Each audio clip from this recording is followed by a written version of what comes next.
Maimonides, the Rambam. Moses Maimonides, this is in parentheses, Moses Ben Maimon, known in rabbinical literature as Rambam, from the acronym Rabbi Moses Ben Maimon, from 1135 to 1204. A rabbinic authority, codifier, philosopher, and royal physician. The most illustrious figure in Judaism in the post-talmudic era, regarded by many of the greatest Jewish philosopher of the Middle Ages, and one of the greatest of all time.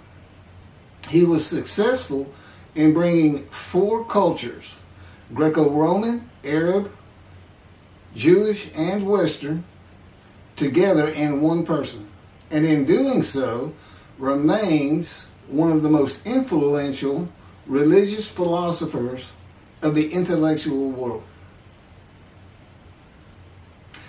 His teaching influences other faiths as well as Jews. However, it is his commentary on Jewish texts that mark him out as one of the most influential and important Jews in history. He wrote 3 major essays on Jewish law, the most famous being The Guide for the Perplexed, and each of them is still regarded as hugely important in Jewish philosophy. This monumental work laid the foundation for all subsequent Jewish philosophic inquiry known as Chakirah, and stimulated centuries of philosophical Jewish writing. His large 14 volumes work, Mishneh Torah, to date holds canonical authority in regard of the codification of Talmudic law. That was from the Jewish Virtual Library on the internet, the Famous People, and the BBC. Rambam says in chapter 12, paragraph 2 of the laws concerning King Moshiach, our sages taught there will be no difference between the current age and the era of Moshiach except our emancipation from subjugation to the Gentile kingdoms. The simple meaning of the words of the prophets appears to imply that the war of Gog and Magog will take place at the beginning of the Messianic age. Before the war of Gog and Magog, a prophet will arise to rectify Israel's conduct and prepare their hearts for the redemption, as it is written. Before I go any further, there will be no war of Gog and Magog. Period. I am Moshiach. This is the era of Moshiach. And in addition, I'm not here to rectify Israel's conduct. And I would like to think I'm preparing their hearts for the redemption, because it is here.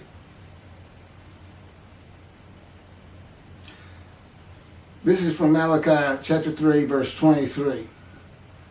Behold, I am sending you Eliyahu, which is Elijah, before the advent of the great and awesome day of God. He will not come in order to declare the pure impure, nor to declare the impure pure. Nor will he come in order to disqualify the lineage of those presumed to be of flawless descent, nor to validate lineage which is presumed to be blemished. And I agree. Rather, he will come in order to establish peace in the world. As the above prophecy continues, Malachi 3, verse 24, he will bring back the hearts of the fathers to the children. And that is incorrect. I don't come here to bring peace or have the world come to peace or to establish peace in the world. No one can do that. Humanity will never be at peace. It's just not what man is. It's not how things have ever worked. Elijah does not come to establish peace in the world. And again, God dictated this to me. I didn't come up with all this on my own.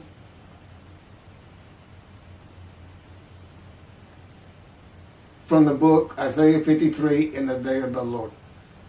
Elijah does not come to establish peace in the world, but to make the many righteous by his knowledge in reconciling the sons to the Father and the fathers to the sons of the family members, one to another, of the Jewish people, by having them be mindful of the teachings God gave Moses at Order and to the practice of Judaism.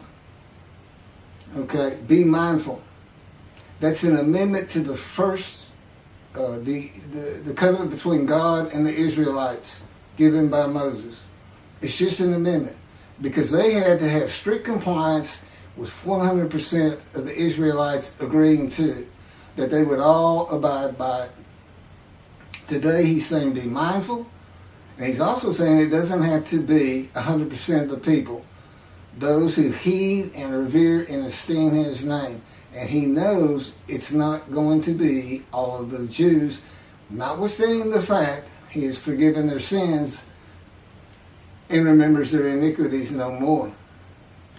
And to be a messenger of the new covenant with sin forgiveness. That's why it's new. There's an amendment to it, and in addition to it is sin forgiveness. That's the only difference. I will be your God and you will be my people. That's the covenant. And it's never changed. It's never gone away. It's new only in the sense that there's been an amendment to it, and in addition to it, and it's a ratification and confirmation of the covenant at Mount Sinai. Or Rambam and the sages say in chapter 12, paragraph 3 of the laws concerning King Moshe, God makes it real clear. He calls Moshe, my servant David, a shepherd.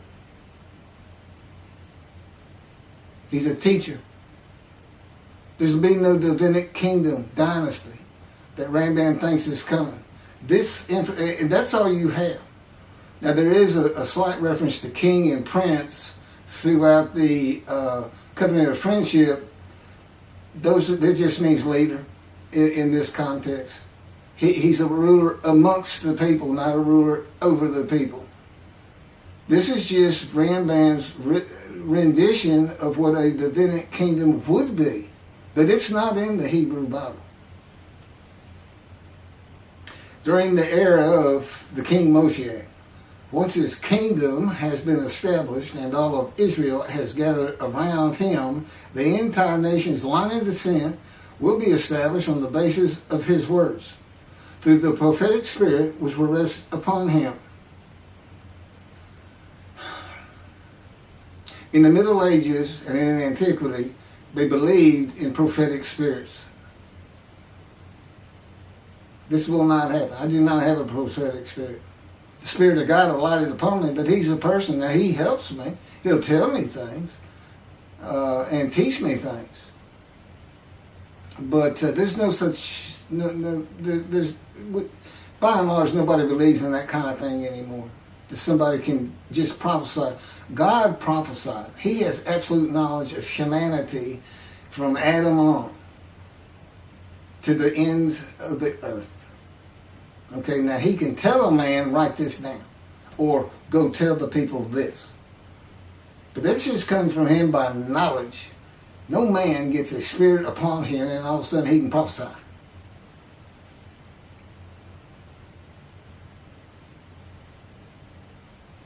So no, the entire nation's line of descent is not going to be established by anybody, including not myself, and I am Moshe, or God himself.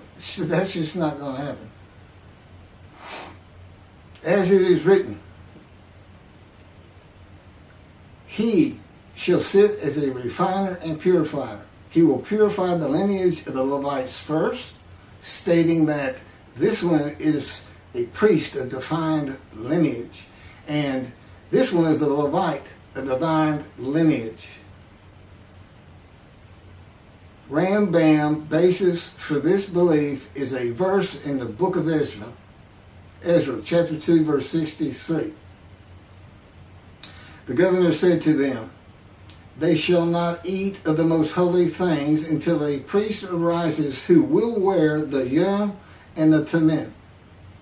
From this verse, one can infer that the genealogy of those presumed to be of unquestioned priestly and Levitical lineage will be traced by means of the prophetic spirit, and those found to be of such lineage will be made known.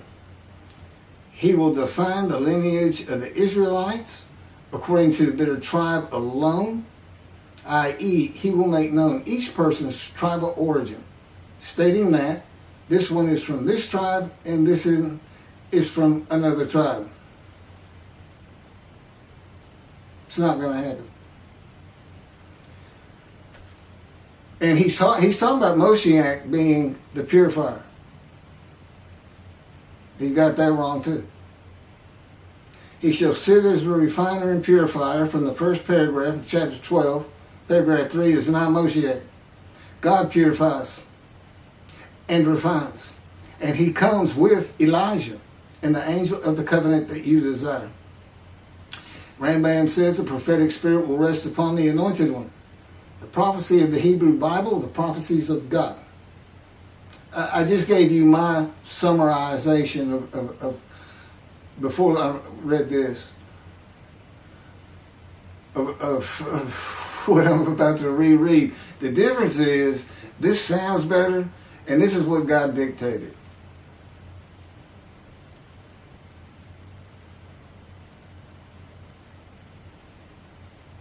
The prophecy of the Hebrew Bible, the prophecies of God. David does not have a prophetic spirit.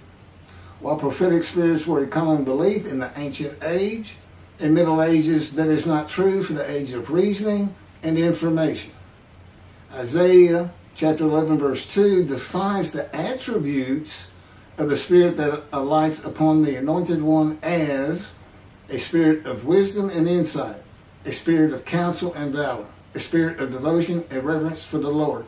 There is nothing regarding a prophetic spirit, and even that it's just what the Spirit of God lit upon me, and He has all these attributes, and they teach me, and they tell me as I speak to people how to do and how to be.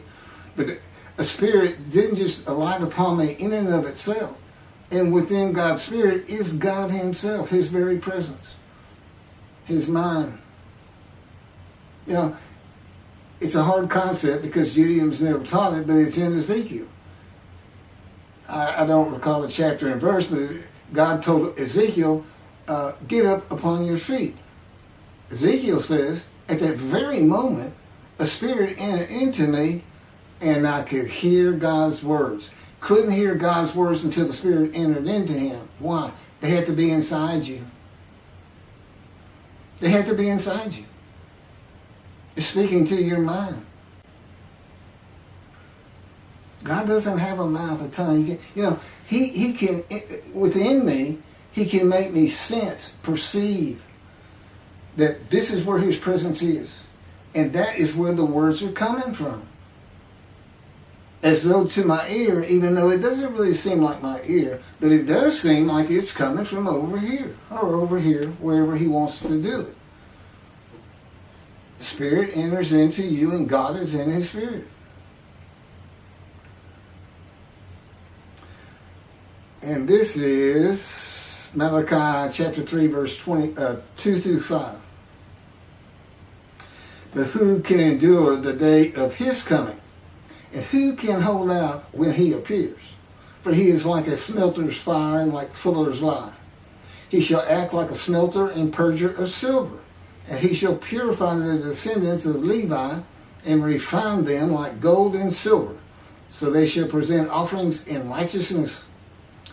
Then the offerings of Judah and Jerusalem shall be pleasing to the Lord, as in the days of yore, and in the years of old. But first I will step forward to contend against you, and I will act as a relentless accuser against those who have no fear of me. This is God, and not David or Elijah. It's God. And what does he say? I will act as a relentless accuser. He says when Moshiach is here, his servant David is here, he says, I'm going to have a reckoning and dismiss the shepherds of the flock, the rabbis. I'm going to have a reckoning and I dismiss them. Primarily for teaching this Messianic era. Secondly, for ignoring his prophet. That would be me. Shunned, despised, and held of no account. That's how they've been treating me for years now. God's been with me 13 years to prepare me for this, and that's how they treated me.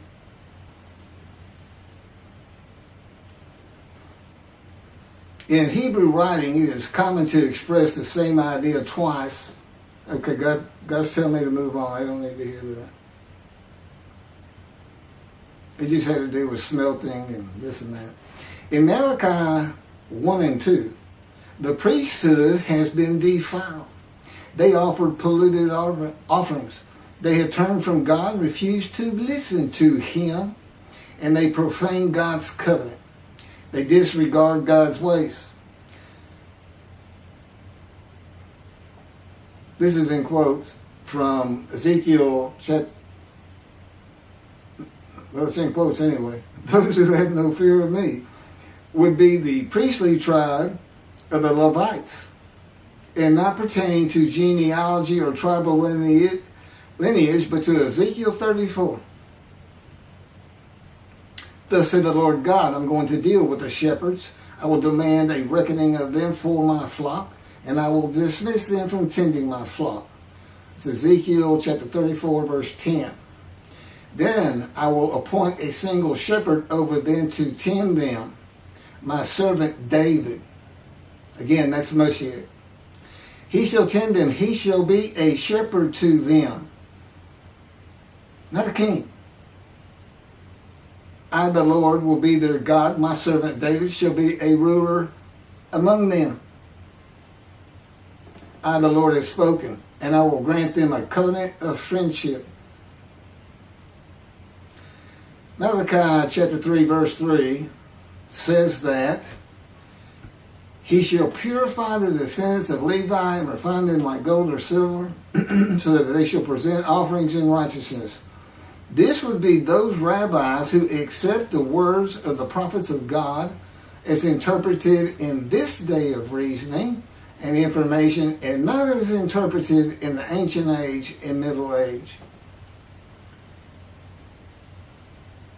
If you want to be purified, if you want to get out from under the dismissal, you're going to have to learn everything God dictated to me in Isaiah 53 in the day of the Lord, and the second book, the life of God's righteous servant of Isaiah 53, which is my life.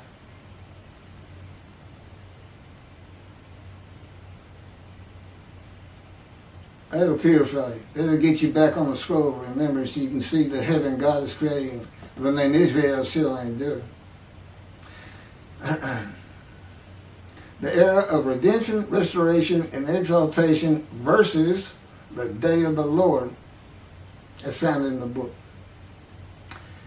Rambam and the sages interpreted it as a prophecy that Moshiach, with a prophetic spirit, will determine the lineage of the priests and Levites from a verse in the book of Ezra. I've covered this. Anyway, the governor said to them, they shall not eat of the most holy things until a priest arrives who will wear the Urim and Thummim. This has nothing to do with genealogy of Levites today, or purification and refining, or a prophetic spirit on Moshiach. This is not a prophecy of a high priest arising. And it is not Moshiach, but an answer to those that could not prove they were Levites. when the verse is put into its proper context. This is Ezra, chapter 2, verses 61 through 63. Of the sons of the priests, the sons of Habiah, the sons of Hakuz, the sons of Barzillai, who had married a daughter of Barzillai and had taken his name. These searched for their genealogical records, but they could not be found. So they were disqualified for the priesthood. The Teshachta ordered them not to eat of the most holy things until a priest with Urim and Thummim should appear. It was just a specific instance. In the Hebrew Bible, the Urim and Thummim are elements of the breastplate worn by the high priest attached to the ephod. They are connected with divination in general and cleromancy in particular, a belief in antiquity and the Middle Ages rarely believed in today. Two objects used by the high priest to answer a question or reveal the will of God. The ephod was made of fine linen and consisted of two pieces which hung from the neck and covered both the back and front, above the tunic and outer garment. Cleromancy is a form of sortition, a casting of lots. A casting of lots in which an outcome is determined by means that normally would be considered random, such as the rolling of dice, that are sometimes believed to reveal the will of God. Casting of lots, the will of God.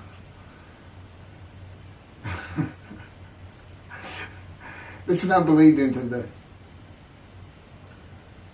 Ezra is not a book of the prophets. Teshachta was not a prophet and did not speak the words of God. Few people believe in divination and cleromancy today, matters and things of the Hebrew Bible written for an era gone by. In summation, as great as this man was, and we're talking about the year 1200 or so when he died, born in the 1100s, he was an incredible man. There's no doubt about it. But he didn't have the science, the medicine, the knowledge, the information, the ability to get information that we have today. It's a different time. We just don't believe in some of these things they believed in. You can't just say our sages say. Now, Rambam also, I can't believe it's not in here.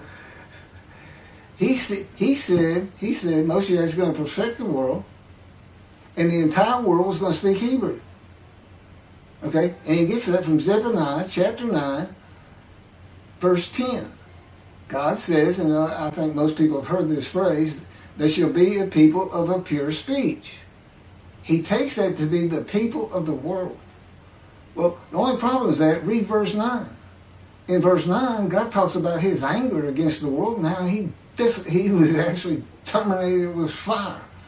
He's not talking about them. He's just talking about his people. The peoples are the Jewish people. And guess what? Today they are a people of pure speech in Israel. See, the only time an ancient language has been revived in the modern times, and that's Hebrew. That's their official language, along with Arabic in Israel. So it was a true prophecy of God. They should be a people pure speech, but he's only talking about the Jewish people. When he says the peoples, he's talking about his people. If he's talking about the people of the world, you know what he's going to say? The people of the world. His people, the Jews. Okay, well that's all I have on Rambam. Again, I'm surprised I don't have that. Thank you very much for listening.